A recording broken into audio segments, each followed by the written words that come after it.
So Google has been making the Pixel for quite a long time now, and they've been either making phones or collaborating with other companies on making phones for even longer. With Google's own lineups, being the Pixel and the Nexus lineup, they've never really been able to break into the mainstream with sales. A real lack of advertising, along with honestly tons of issues with hardware quality control, overpricing, as well as a lack of global availability, have all contributed to this. But last year, with the Pixel 6, Google decided that they wanted to reboot the franchise and sort of start over in a way. A new design fitted with entirely new specs, combined with, for the first time, Google custom silicon. The launch of the Pixel 6 also came right off the tail of the launch of Android 12, which brought forth a huge visual overhaul to the OS. All of this combined gave off the impression that Google was setting themselves up for an incredibly successful generation cycle, and that they were finally taking smartphones seriously. But if you've been following the industry for the past year, then you know that the Pixel 6 had all sorts of issues. Hardware, software, you name it, I guarantee there was a Pixel 6 issue at one point pertaining to it. And while the Pixel 6 was a huge success for Google in terms of sales numbers due to actual advertising as well as competitive pricing, it did a lot to harm the company's reputation, with thousands of people reporting problem after problem and bug after bug over and over again. So cue 2022 and Google I/O. Google gets on stage and they announce the Pixel 7 a whole 5 months early. And a lot of people, including me, were really hoping that this phone would finally live up to the hype that we felt all the way back when Google announced that they'd be rebooting the franchise with the Pixel 6. And once again, they seem to be setting themselves up for success. A new chip, another revamp to the camera suite, a more premium design, better global availability, and the same competitive pricing as last year. As a tech fan, as well as a Google fan, I was pretty excited. But with that feeling of excitement came a feeling of worry as well. I mean, after all, the stakes were higher than they were last year with the Pixel 6 because Google's consumer trust and reputation couldn't really handle another problematic phone for another year. And I worried that if Google continued to have issues with their lineup and with their silicon, that they would just pull the rug right out from under the entire thing and kill the Pixel hardware team as a whole. So with all this in mind, it becomes clear that the Pixel 7 has to be a good phone. So is it? Well, I think it is. But that's not to say that the phone is perfect or that it's without its issues. And even though I think it's overall a solid product, I still have a lot to say about it. So let's get into it. Okay, so let's start things off with the first thing you'll notice about the Pixel 7 Pro, and that's design. The Pixel 7 Pro features Google's now iconic camera bar design that's immediately recognizable as a Pixel. This year, the camera bar's housing is made from the same piece of aluminum as the frame, allowing for a seamless transition from one surface to the next.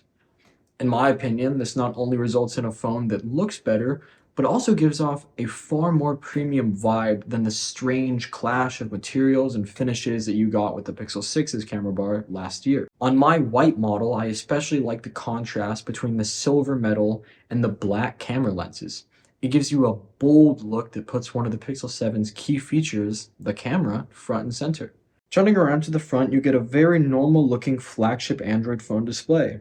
A small center hole punch, nearly symmetrical bezels, and a slight curve over the edge. There isn't a lot to complain about with the appearance of the Pixel 7 Pro. It's a design that stands out in a sea of phones that are looking more and more like each other, and it's a design that can confidently stand alongside the more expensive phones it's competing with. There is, however, the slight caveat that literally every single surface on this phone has a glossy finish. With my white unit, it doesn't really result in a lot because fingerprints won't show up on white no matter what finish it is, and the same can probably be said about the hazel variant as well. It's a pretty light color. But if you get the black version of this phone, you will never see that phone clean after you take it out of the box. I don't really understand why Google would choose to go with a glossy finish again after seemingly everybody complained about it last year, but oh well, maybe with the Pixel 8 we'll finally see the return of the soft touch back finish. Pushing that aside, this phone looks great and doesn't leave a lot to be desired visually. Where it unfortunately does leave quite a lot to be desired in the design department is build quality. I haven't seen many people talking about this, but it's something I noticed the first time I held this phone. And that's that the transitions between the metal and the glass, especially on the phone's corners, are just really sharp. There's this strange thing where I can feel that the glass on the back doesn't come out quite far enough to seamlessly meet the metal, which results in this sharp lip around the entire phone. Interestingly enough, the lip is more prominent on one side of the phone than the other, which really breaks the premium vibe I feel that this $900 phone should give off. This is not an issue that other companies face, so I don't know why Google would. The S22 Ultra pulls off an incredibly seamless transition from the matte glass on the back to the metal frame and then back to glass again on the front. And the iPhone doesn't really have transitions from one material to the next because it's a square. But if you run your finger around the side of the iPhone, you can feel that the glass is perfectly level with the stainless steel frame. And here's the real funny part. Even last year's Pixel 6 was able to pull off seamless transitions from one material to the next, which really makes you wonder what went wrong this time around. And like I said, I haven't really seen many other people talking about this, so it could just be an issue with my specific unit.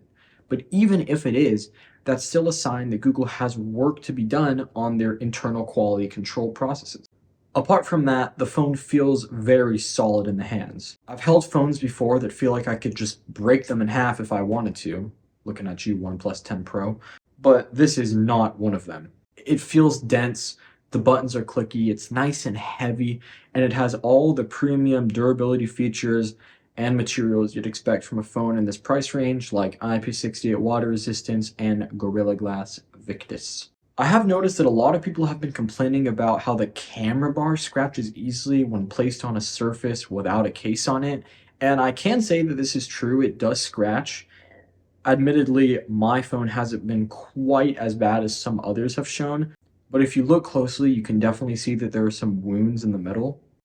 I honestly wouldn't even blame Google for this. After all, when you have a glass that's as soft as aluminum and it's spanning the entire back of the phone, and you're constantly putting it on surfaces and taking it off surfaces, pulling it in and out of your pocket, and you're shuffling it around, it's bound to scratch no matter what you do. And I understand that Google probably could have solved this issue by using stainless steel instead of aluminum, but the Pixel does use quite a bit more metal than most other phones do, so I feel like that would have been pretty difficult to pull off. And at the end of the day, most people are just going to put a case on it anyways, which will solve all of the aforementioned durability and build quality issues. Alright, now let's talk about the part of the phone that you'll actually be interacting with, and that's the display. As I said in the design segment, the display goes right up to the edges and gently spills over the sides. I know a lot of people absolutely hate curved displays, and I totally understand the logic behind that, but in the Pixel 7's case, I haven't really noticed any accidental touches or content looking distorted on the edges of the display. In my experience, the curved display just makes the back gesture feel nicer and gives the phone a nice, sleek look. Those are the specs if you want to take a look at them, but just to know that this phone delivers on absolutely everything you'd expect from a phone in this price range. The high refresh rate makes the already smooth Android 13 experience even smoother. And the viewing angles are fantastic, the colors are accurate, it's super sharp, there isn't any rainbowing, just normal boring flagship stuff. One thing that I will draw more attention to is the brightness. Last year, I was overall impressed with the display on the Pixel 6 Pro, but coming from an S21 Ultra, there was a pretty noticeable dip. With the 7, Google says it's up to 25% brighter than last year, but in all honesty, I feel like it's actually more than that. Holding the Pixel 7 Pro alongside the S22 Ultra and the iPhone 14 Pro, you can definitely see that the Pixel is the most dim out of the three. But that's not to say that the screen isn't bright enough to be comfortably viewed outside, because it definitely is. So while the screen isn't quite as bright as the competition, the phone also isn't quite as expensive as the competition, so it all sort of balances out there. Overall, it's a very good display that most people will be satisfied with. Now let's turn to what I think is the most defining part about a Pixel, and that's software. I've always been a fan of Google's software experience, from the lack of bloatware to the playful Material You design language to the day one updates, to the absolutely amazing animations, to the way that the software feels like a part of the hardware. Google has always been able to make a phone that delivers on, in my opinion, by far the best Android experience. And as you'd expect, this has all carried over to the Pixel 7. I could go on forever about just how much I adore stock Android, but I'll spare you the details for now and probably save that for a future video. Just know that if there's one thing that this phone is really, really good at, it's software. One thing that I do want to highlight that has really impressed me this year are haptics. I honestly have no idea what exactly Google did this year to improve them. They mentioned nothing on their website, nothing during their event, but the haptics on the Pixel 7 just feel more precise, more refined, I guess you could say. Actually, here's an analogy that I hope will help get my point across a little bit better. I think that most people would agree that phone haptics have gotten really good over the last couple of years. There was a point in time where even flagship phones would have super loud, obnoxious, buzzy vibration motors, but those days have long been left in the past. But despite all the progress that we've made in this department, I still think that there's work to be done, at least for Android phones. When your phone gives you feedback, it feels kind of like someone tapping your hand in a way. But with a lot of phones, I've noticed that it's almost like someone's tapping your hand while you're wearing gloves. So instead of it being the super precise feedback that it's meant to be, it's this kind of softer, more diffuse feedback. And with the Pixel 7, it still feels like someone is tapping your hand and you're wearing gloves, but the gloves are like very thin, or at least the thinnest out of any other Android phone I've used. Still not as good as the iPhone, which feels like someone tapping your bare hand, but Google is definitely getting very, very close. As I said before, the bulk of the software experience from past Pixels has carried over to the Pixel 7. But one thing that I can gladly say hasn't carried over are the bugs. Unless you've been completely absent from the tech community over the past year, you know that the Pixel 6 had enough bugs to last 5 generations worth of phones. And while the Pixel 7 hasn't been completely flawless, I will say that both the quantity and the severity of the bugs has been greatly reduced. As you can imagine, there are still a fair share of visual bugs and weird animations, but nothing really that affects usage. The most notable one for me is probably the bug that causes the apps to move out of sync during the unlocking animation, which has been a thing since the first Android 13 betas. Or how the screen flashes black for a second in Google Photos when deleting a photo. Again, small stuff. Last year, it felt like you were trading some of the software stability for some of those juicy Google exclusives, but this year there is no such compromise or trade. Speaking of software exclusives, let's talk about some of the ones that this phone has. So of course you've got call screening, which is just as great as it's ever been. You also have Magic Eraser, which Google says has gotten better this year, but admittedly, I haven't noticed a difference. You also get Google's amazing text-to-speech, which literally makes you never want to go back to a non-Pixel phone after using it. And this year, the Recorder app has been updated to support speaker labels, which works like magic. And then you have Photo Unblur, which is a new one this year. Through all of my testing, I have never seen Photo Unblur actually work. All it ever seems to do is just make the picture a little bit sharper, which I could just do before. But it seems like other people have gotten it to work, so it may be a personal skill issue. Admittedly, I was pretty disappointed with the lack of new exclusives this year. Almost all of the ones that we have are exclusives that we've had on past Pixels before. And that's not to take away from them, there's still fantastic features that really set this phone apart. But just seeing how much Google was boasting about how amazing Tensor G2 was, I was expecting more. Okay, now that the name Tensor G2 is fresh in all our minds, let's take a quick moment to talk about performance. When it comes to general speed and fluidity, Tensor G2 enables a fantastic experience. A lot of what I said in the software section is true for this section. It's just as fast and fluid as any other flagship phone. I will say that if you are doing some super intensive tasks like rendering a video or playing Genshin Impact on the highest absolute settings, then you will get better results from an A16 or a Snapdragon 8 Plus Gen 1.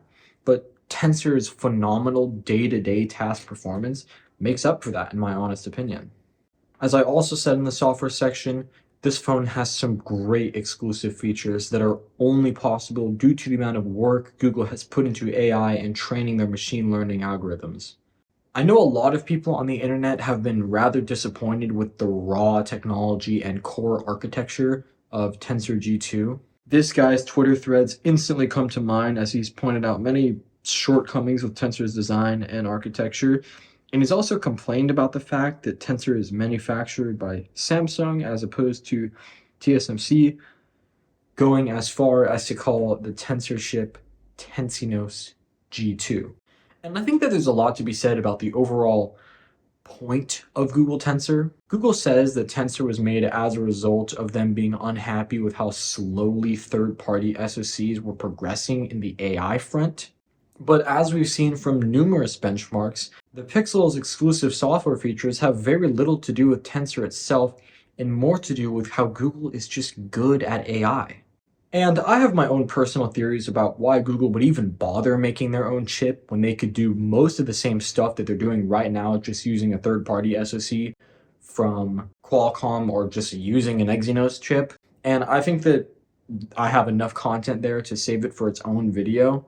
But at the end of the day, I don't think that it really matters if the phone still performs well generally, which it does. Now, that's not to say that there aren't any performance issues, because there are a few. What was a pretty big trend with the Pixel 6 has unfortunately carried over to the Pixel 7, and that's heating. This chip heats up a lot, and oftentimes, even when nothing is happening at all, I will just be casually scrolling around the OS or tending to my Twitter addiction, and the phone will scorch.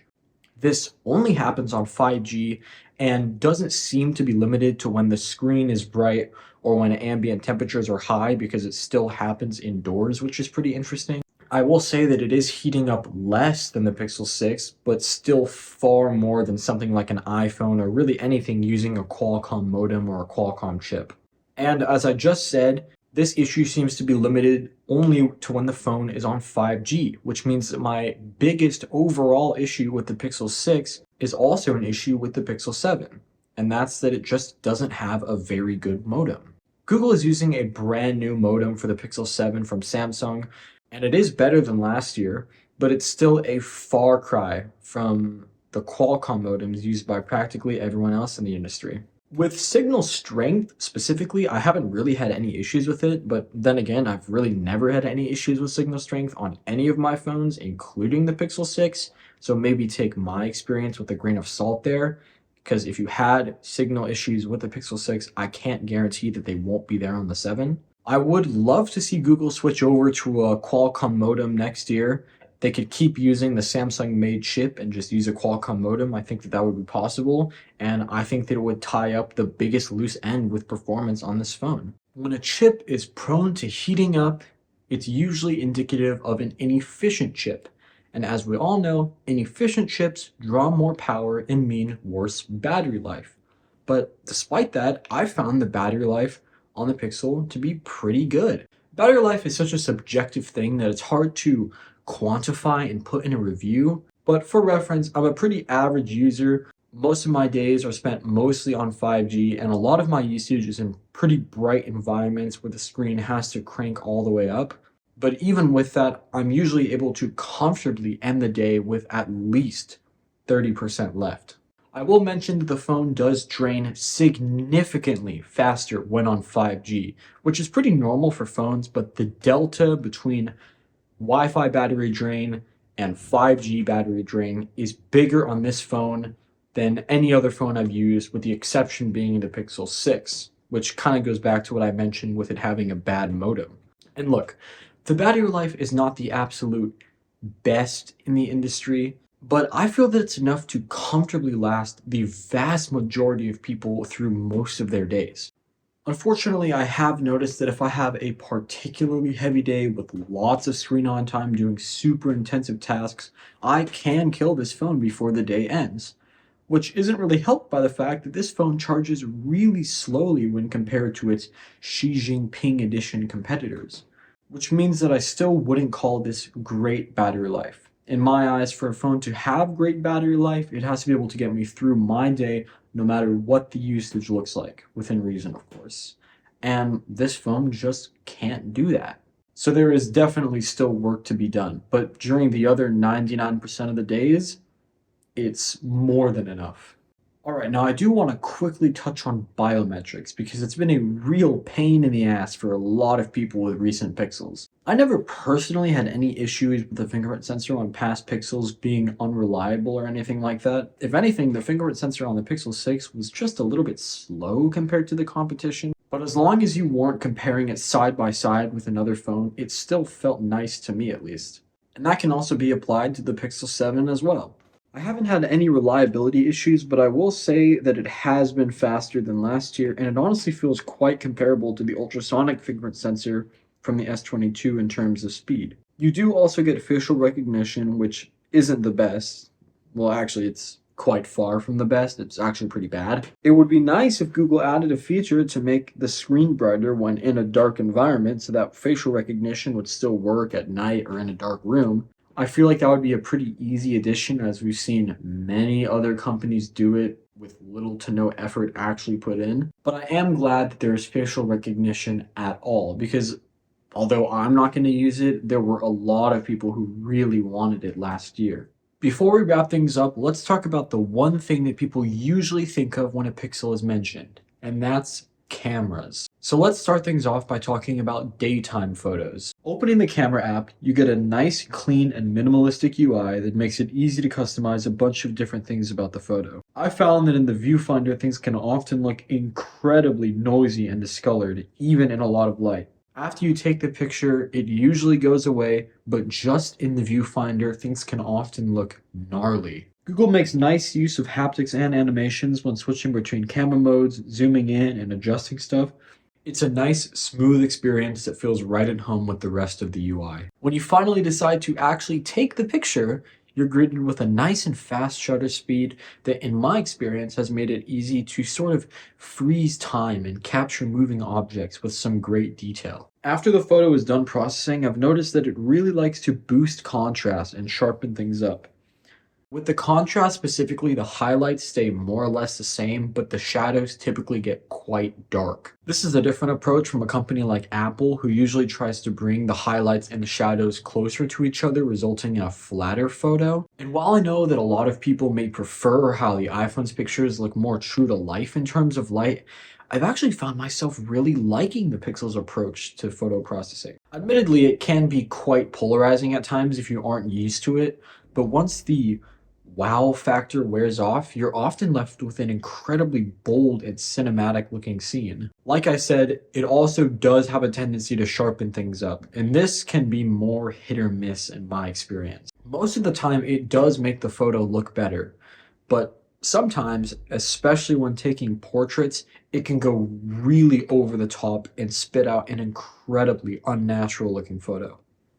Take a look at these two photos. On the left, you see a crisp and cinematic picture of my cat, and on the right, you see a not so cinematic or flattering looking photo. Let's start with the picture on the left. Notice all the detail and clarity in his fur, as well as in the reflections in his eyes. Notice the detail in my pants here as well. Also take a moment to appreciate the natural shallow depth of field coming from this big sensor, and the way that the bokeh gently and naturally rolls off from the foreground to the background. Now, I could have used a more flashy picture than this, because this phone can produce better results than even this photo.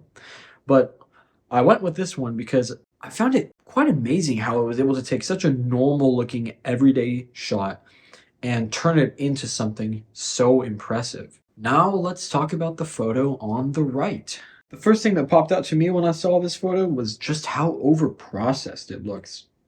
It somehow manages to make the photo look over-sharpened while at the same time making it look pixelated and low resolution. Like, it may look like there's a lot of detail in his cheek, but if you zoom in, you can see that there's actually not a ton of information there.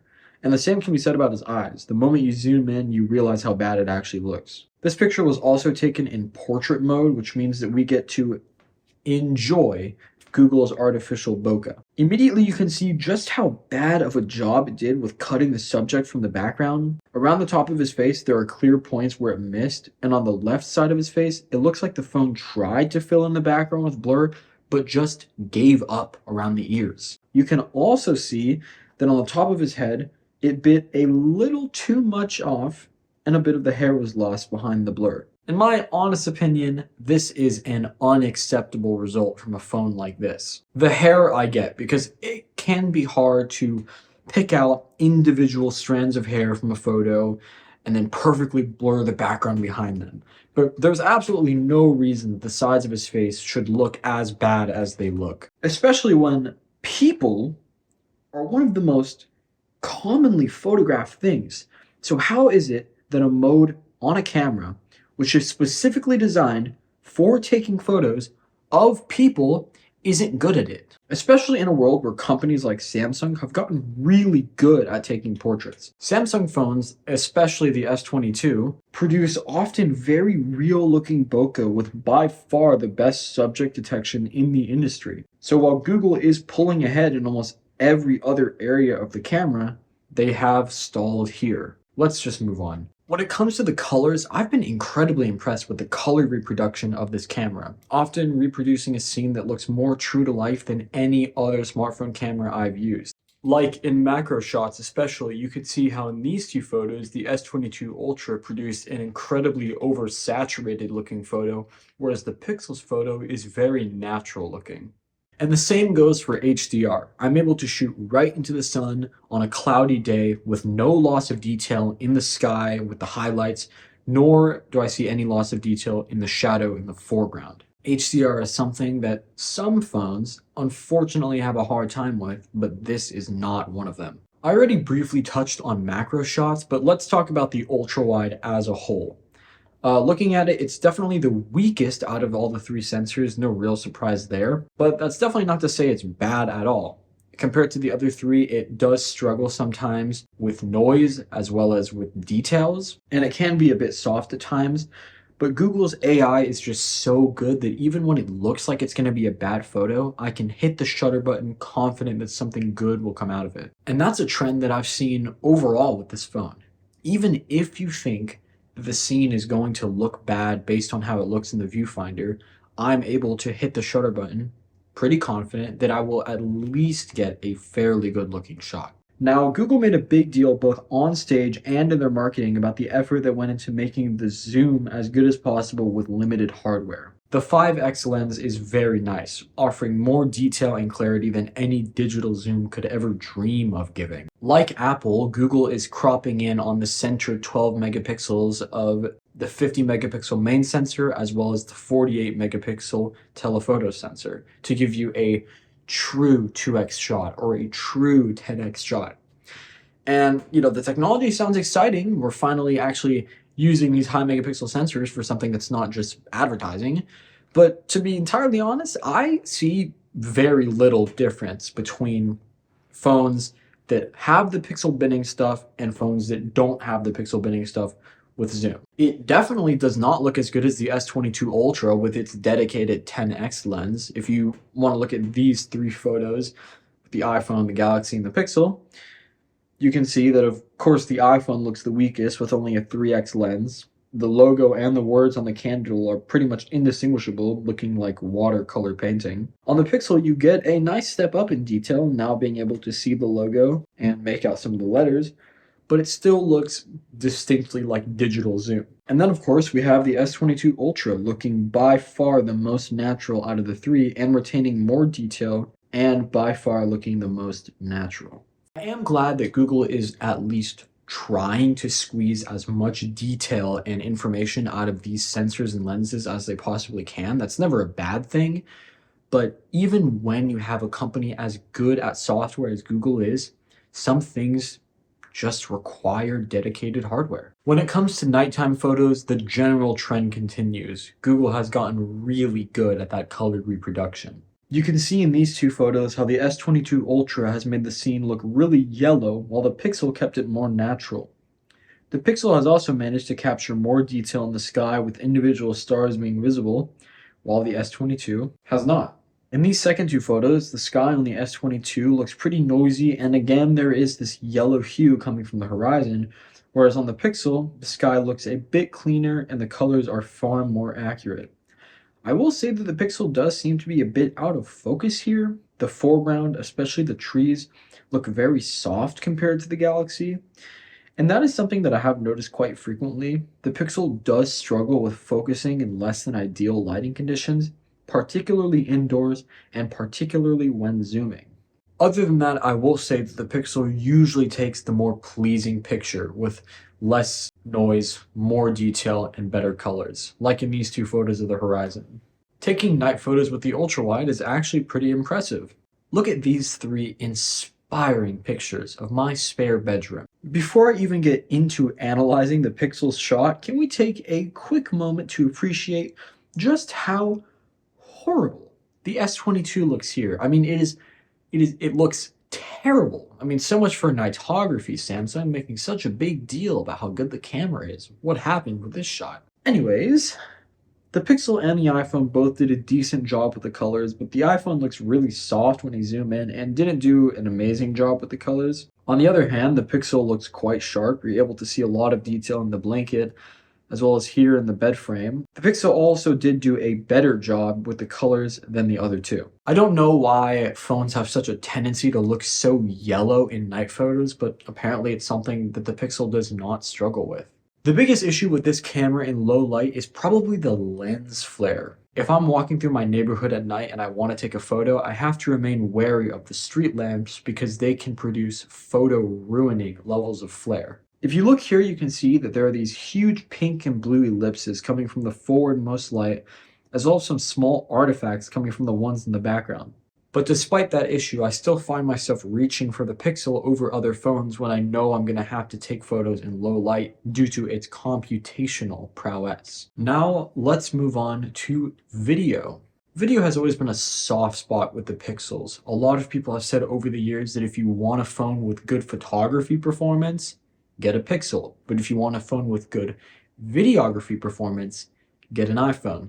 And as much as I would love for the Pixel to be the be-all, end-all smartphone camera king, the video still just isn't amazing. Now, that's not to say it's bad by any means, it's not. And compared to the S22 Ultra, it's actually quite impressive. As is the trend with photos, the Pixel's videos produced less noise, more accurate colors, and good HDR. It also has a less processed look than the Galaxy. It looks less over-sharpened. Night videos look pretty terrible on both, to be quite honest. They both have tremendous amounts of noise and stabilization is quite weak. So while if I had to pick between recording on an S22 and recording on a Pixel 7 Pro, I would choose a Pixel. I would still choose an iPhone over both. The iPhone has a more natural look, it's smoother, it has better stabilization, it has less noise, and even smaller stuff like going in between lenses, and the fluidity of the app itself is just better on the iPhone. Not to mention the fact that I think that everybody knows that iPhones work a noticeable degree better with social media apps. Now, Android OEMs have tried to remedy this by partnering with companies like Snapchat and a few others, but it seems like Apple has a chokehold on Instagram and Facebook when it comes to app optimization. And I know that this isn't particularly Google's fault or any OEM's fault for that matter for Android, but it just takes away from the overall video experience regardless of whose fault it is. To close off the camera section, I want to say that I know this wasn't the most in-depth look at the camera. I would totally be willing to do a more direct and in-depth comparison between these three and give them all the attention that they deserve. But I didn't want to turn this general review into just a camera review. I feel like in reviews, it's easy to just focus on what's new and what's exciting in a new product. And oftentimes, this leads to the less exciting, more boring, but still just as important stuff that people have to deal with every day in a product getting overlooked and left in the dark. So it's important to remember that behind all the flashy new features, behind all the dynamic islands and all the 108 megapixel cameras and 100x space zooms, there is an entire product to be looked at. Putting my rambling aside, I do want to say that I feel that this is the best smartphone camera for photography overall. It's not the best for zoom, it's not the most versatile in terms of hardware or the amount of features it has, but Google's level of computation provides better point and shoot results, which is what I really think is important, than any other smartphone camera on the market right now. But like is tradition with Pixels, the video is still kind of lacking and is by far the weakest element of the camera for this phone. So let's take all of what I just said and compile it into my overall thoughts on this phone. Well, before I get fully into that, I want to address what is likely the biggest complaint with the Pixel 7 series as a whole, and that's that it just isn't a very big upgrade from the Pixel 6. But I would argue that that's not necessarily a bad thing. I mean, after all, I do think that the Pixel 7 is a good phone, and a lot of that comes from the fact that the Pixel 6 was a good phone. But the issue with the Pixel 6 was that it was a good phone that was let down by so many bugs, so many quality assurance issues, so many compromises, and so many shortcuts that every time I'd recommend that phone to somebody, the recommendation has to be followed by a list of disclaimers and warnings for things that could go wrong with it. Sure, it's a good phone, but you might have performance issues. You might have overheating problems. You might have bad cell service. The fingerprint sensor might be bad. You might have so many bugs that the phone's core functions are compromised. You're missing some camera features. You don't have the best battery life, etc., etc. And this has been a trend with Pixels since the very beginning. With the Pixel 2, it was the display, the build quality with the 3, the battery life with the 4, and so on. With Pixels, it's always felt like you were making some sort of compromise in quality for the amazing software user experience that they provide. And I think a lot of people have just accepted that as the way it is, including Google. I feel like for years it's been, oh yeah, X feature on X pixel is worse than the competition, but who cares? It's a pixel. That's just how they are. You have to deal with it. But for the first time, Google has made a phone that doesn't compromise and doesn't cut corners. With the Pixel 7, when I recommend it, I no longer have to follow up that recommendation with a list of disclaimers and warnings for things that could go wrong with it. The Pixel 7 Pro delivers on everything that we've always loved from Google phones and combines it with a truly flagship design and truly flagship hardware that's able to better take advantage of the software. And it results in a phone that continually draws me to it, even though I have the ability to use the more expensive competition. From an amazing camera setup to a beautiful and premium design to the best software on a smartphone, the battery life, the haptics, the exclusives, Google has finally made a phone that gives you the freedom of Android with the polish and refinement of total vertical integration. And they finally delivered on a phone with the smarts of Google combined with the hardware quality that we've come to love from companies like Samsung and Apple. So, to wrap it all up and to answer the question, is the Pixel 7 Pro good? Well, I already kind of answered it. Yes, it's good. And while it's not perfect in every single way, it gets pretty damn close to being perfect, especially at its price. So, it's a good phone, and it is absolutely a huge leap forward for Google.